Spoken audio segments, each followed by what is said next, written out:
بسم اللہ الرحمن الرحیم۔ آدم علیہ السلام سے محمد صلی اللہ علیہ وسلم۔ اب ہمارا سبق ہے موسیٰ علیہ السلام کا جادوگر سے مقابلہ اور ان کا مسلمان ہونا، اور یہ پارٹ ہے 15۔ اور ابھی ہم نے سنا ہے موسیٰ علیہ السلام اور ان کی شادی نکاح ہوا ہے، اور وہ مدین گئے، مدین میں نکاح ہوا، حضرت شعیب علیہ السلام کی بیٹی سے ان کا نکاح ہوا۔ حضرت شعیب علیہ السلام کے پاس پہنچ گیا نا وہ مدین میں، وہ ان کا شہر تھا، داؤد علیہ السلام ان کا، شعیب علیہ السلام کا۔ اور اب آگے پڑھیں، دیکھیں جب نکاح ہو گیا اور نبوت ملی، اس کے بعد آگے حضرت موسیٰ علیہ السلام کا جادوگروں سے مقابلہ اور ان کا مسلمان ہونا۔ آخر جب وہ ہر طرف سے تنگ ہو گیا تو اس نے تمام ملک میں ڈھنڈورا پٹوایا اور بڑے بڑے جادوگروں کو بلوایا۔ کس نے؟ فرعون نے۔ چاروں طرف ہر کارے دوڑا دیے اور عید کے دن سب کے سب میدان میں جمع ہوئے۔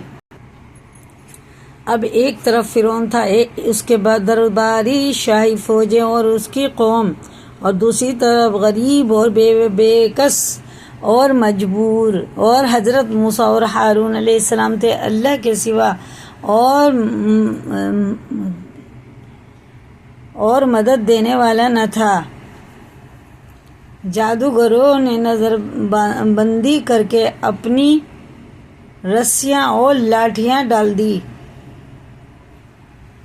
انہوں نے جادوگر ایسا ہی کرتے ہیں نا، اپنی لاٹھی ڈال دی اور وہ رسی ڈال دی، اس سے ان کی جادو سے ان لوگوں نے سانپ بنا دیے، ٹھیک ہے نا، سانپ بنا دیے۔ اور دیکھنے والوں کو ایسا معلوم ہوا کہ وہ سب دوڑ رہے ہیں، ٹھیک ہے، ایسا لگے وہ سانپ بن کے دوڑ رہے ہیں۔ حضرت موسیٰ علیہ السلام پہلے تو ڈر گئے، مگر اللہ تعالیٰ نے کہا تو نہ ڈر، تیری فتح ہوگی انشاءاللہ۔ تیرے داہنے ہاتھ میں جو لاٹھی ہے اسے ڈال دے کہ وہ ان سب کو نگل جائے گی۔ جو کچھ انہوں نے بنایا ہے یہ صرف جادو ہے، جہاں اللہ کا حکم آ جائے وہاں جادو کام نہیں کر سکتا۔ اب جو انہوں نے اپنی لاٹھی ڈالی تو وہ اژدہا بن کر سب کو نگل گئی۔ وہ جو ان کی جادو کی ہوئی تھی نا سانپ، وہ اتنی بڑی اژدہا بنی ان کی لاٹھی، سب نگل لیا۔ جادوگروں نے جو دیکھا تو وہ سب کے سامنے سجدے میں گر پڑے اور کہا کہ ہم موسیٰ علیہ السلام اور ہارون علیہ السلام کے رب پر ایمان لے آئے۔ فرعون نے غصے میں آ کر کہا تم نے اس کو مان لیا ہے، ابھی میں نے حکم نہیں دیا تھا، وہی تمہارا بڑا ہے جس نے تم کو جادو سکھایا ہے۔ تم سب نے مل کر یہ شرارت کی ہے تو سب کے ہاتھ اور پاؤں کاٹ ڈالوں گا، ایک سمت سے ہاتھ اور ایک سمت سے پیر، پھر سب کو سولی چڑھا دوں گا۔ مگر ان جادوگروں پر دھمکی کا کچھ اثر نہ ہوا، اور انہوں نے کہا ہمیں کچھ پرواہ نہیں، ہمیں اپنے رب کے پاس جانا ہے، زور تو بس اسی زندگی تک چل سکتا ہے، آگے تو پھر اللہ کی حکومت ہے۔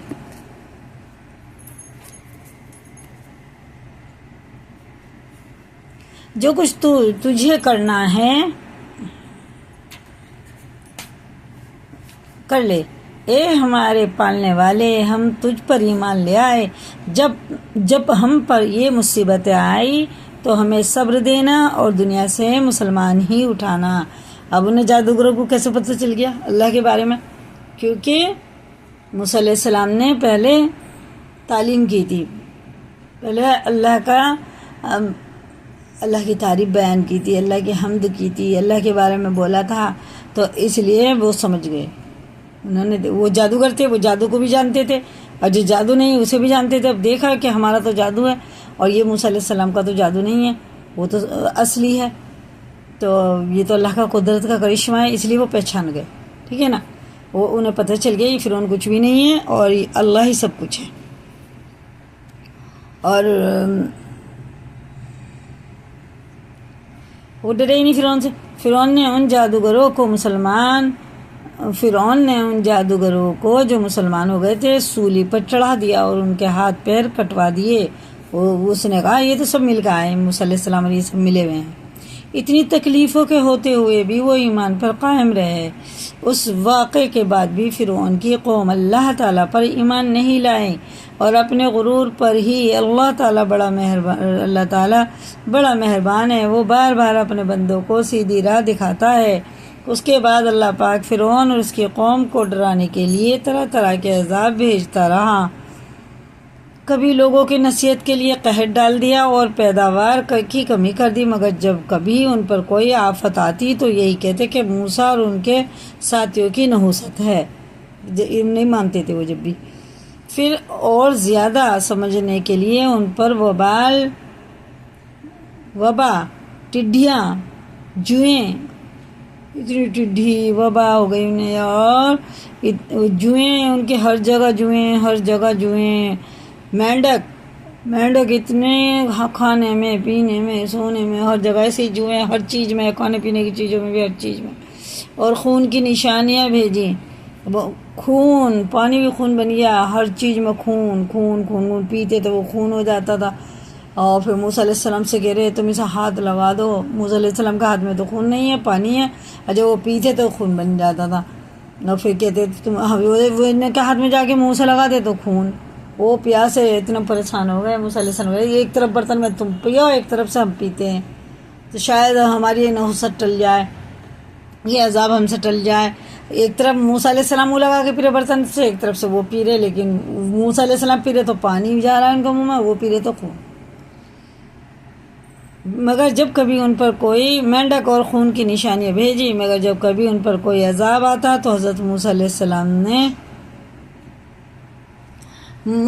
السلام سے کہتے کہ آپ ہمارے لیے دعا کریں، اگر عذاب ٹل گیا تو ہم ضرور مسلمان ہو جائیں گے۔ مگر ان کی حالت یہ تھی کہ ادھر عذاب ٹلا اور ادھر وہ اپنے اقرار سے پھر گئے۔ جب ان کی حد ہو گئی تو اللہ کے حکم سے حضرت موسیٰ علیہ السلام اپنی تمام قوم کو لے کر وہاں سے راتوں رات نکل کھڑے ہوئے، اور فرعون نے بھی شرارت اور ظلم سے ان کا پیچھا کیا۔ اگر وہ سب چلے جائیں گے تو ہماری غلامی کون کرے گا، یہ بھی بات تھی۔ اور صبح ہوتے ہی ان کو سمندر کے قریب جا لیا۔ موسیٰ علیہ السلام کے ساتھی چلائے کہ ہم پکڑے گئے۔ آپ نے فرمایا ہرگز نہیں، میرے ساتھ میرا رب ہے، وہ مجھے راستہ بتا دے گا انشاءاللہ۔ یہ دیکھیں وہ قوم اتنی ناشکری موسیٰ علیہ السلام کے لیے اتنا کرا، اس سے فرعون سے نجات دلائی، کہہ رہے کہ تو نے تو ہمیں مروا دے، سچا تم وہی تھے، تو نے ہمیں مروا دے، سچا تم وہی تھے، غلامی کرتے تھے، اب دیکھنا ہمارا کیا ہوگا۔ لیکن موسیٰ علیہ السلام نے ہار نہیں مانی، اللہ پہ توکل رکھا۔ وہ بے صبری قوم تھی، اللہ پہ بھروسہ رکھا اور پانی کی طرف دیکھا جہاں بالکل راستہ ہی نہیں تھا، امید ہی نہیں تھی راستہ ہونے کی، کہ ادھر سمندر ہے، ادھر فرعون کی وہ آ گئی فوج، اب تو ہمارا کوئی مددگار ہی نہیں ہوگا۔ لیکن موسیٰ علیہ السلام اللہ کی طرف امید رکھتے تھے، یہ نبیوں کا یہی کام ہے کہ وہ اللہ سے امید رکھتے ہیں۔ اللہ تعالیٰ نے پانی میں راستہ بنا دیا، انہیں پار کر دیا اور پھر ان کو اسی میں ڈبا دیا۔ اللہ کی نعمت غرض اللہ تعالیٰ نے بنی اسرائیل کو صحیح وسلم سمندر کے پار اتار دیا، مگر جب فرعون اس کے لشکروں نے ظلم و شرارت کے لیے ان کا پیچھا کیا تو دیکھتے ہی دیکھتے سب غرق ہو گئے۔ ان کا آخری بندہ اس میں سے نکل رہا تھا اور ان کا آخری بندہ اندر داخل ہو رہا تھا فرعون کا، جیسے وہ بیچ میں آئے اور وہ پار ہو گئے کہ چلو ہمیں تو پتہ ہی نہیں تھا اس میں راستہ ہے، چلو ہم بھی اس میں کچھ چلتے ہیں، اس میں تو راستہ پکڑو ہی نہیں۔ وہ جو اندر گئے، ساری فوج ان کی جب اندر آ گئی سمندر میں، دریا میں، اللہ تعالیٰ نے پانی کو ملانے کا حکم دے دیا، راستہ ختم، سب غرق ہو گئے، سب غرق ہو گئے۔ اور یوں اللہ نے ان کو باغوں، چشموں اور عالی شان محلوں سے نکالا، اور پھر ان ظالموں پر نہ آسمان رویا اور نہ زمین، ٹھیک ہے، اور بنی اسرائیل کو ان چیزوں کا مالک بنا دیا اس لیے کہ وہ صبر کرتے تھے۔ من سلوہ کی نعمتیں، ٹھیک ہے، ان کے لیے کھانا پینا جنت سے، اللہ کے یہاں سے فری میں آتا تھا، فری میں رہنے کی جگہ ایک بادل سایہ کر کے رہتا تھا، اور 12 چشمے موسیٰ علیہ السلام نے ایسا مارا تو 12 چشمے پھوٹ پڑے، 12 کے 12 ان لوگوں نے چھاڑ لیے، یہ میرا، یہ میرا، یہ میرا، 12 قبیلے تھے، سمندر سے من سلوے کی تعلیم، سمندر سے پار ہو کر یہ لوگ مصر کے ریگستانوں میں سفر کر رہے تھے۔ اللہ تعالیٰ نے انہیں دھوپ کی تکلیف سے بچانے کے لیے ان پر ابر کا سایہ کر دیا، یعنی بادل، ابر معنی بادل کا سایہ کر دیا، اور ان کے کھانے کے واسطے منسلوا بھیج دیے۔ ان کو 12 قبیلوں میں تقسیم کر دیا اور ہر ایک کے لیے پانی کا ایک چشمہ مقرر کر دیا، مگر زیادہ دیر تک وہ ان چیزوں پر صبر نہ کر سکے، اور گیہوں اور ساگ، ککڑیاں، لہسن، مسور اور پیاز کی خواہش کی۔ حضرت موسیٰ علیہ السلام نے مجبور انہیں شہر جانے کی اجازت دے دی۔ حضرت موسیٰ علیہ السلام طور پر گئے، ایک پہاڑ ہے کوہ طور، کہ اللہ تعالیٰ سے تورات حاصل کریں۔ ان کی غیر حاضری میں ان کی قوم نے سونے چاندی کا ایک بچڑا بنا لیا اور اسے پوجنا شروع کر دیا۔ 40 دن کے لیے موسیٰ علیہ السلام پہاڑی پہ چلے گئے، اللہ کی عبادت کی، وہاں سے لے کے آئے کتاب،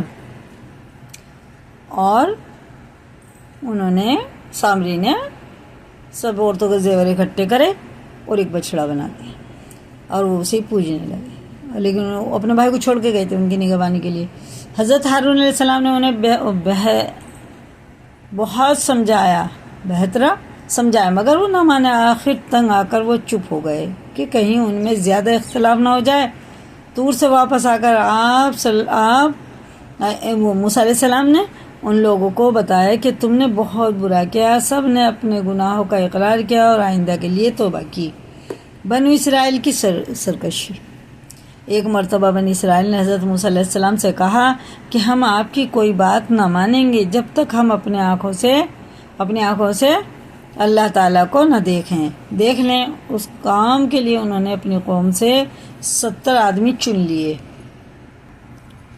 اور مقررہ جگہ پر پہنچ گئے۔ یہاں بجلی کی کڑک نے ان کو ایسا اور آ لیا اور وہ بے ہوش ہو کر گر پڑے۔ اس کے بعد اللہ نے ان کو زندہ کر دیا کہ پھر ایسی بات زبان سے نہ نکالیں کہ اللہ کو دیکھ لیں۔ اللہ کو کس نے دیکھا ہے؟ کون دیکھ سکتا ہے اللہ کو؟ کوئی بھی نہیں دیکھ پائے گا۔ قوم کی بزدلی اور نافرمانی۔ دیکھیں نافرمانی، آپ نے قوم سے فرمایا کہ اللہ نے تم میں نبی پیدا کیے اور تمہیں آزاد کیا، اب تم ہمت کر کے ملک شام پر حملہ کرو، اللہ تمہیں ضرور کامیاب کرے گا، اور اگر بزدلی سے کام لیا تو ضرور نقصان اٹھاؤ گے۔ مگر ان لوگوں نے صاف انکار کر دیا اور کہا وہاں کے رہنے والے بڑے بہادر اور جوان مرد ہیں، اور اگر وہ اپنے آپ اس ملک کو خالی کر دیں تو ہم ضرور اس ملک پر قبضہ کر لیں گے۔ پھر کیا کریں گے؟ ورنہ آپ جانیں اور آپ کا خدا، ہم تو یہاں سے 1 انچ آگے نہیں بڑھیں گے۔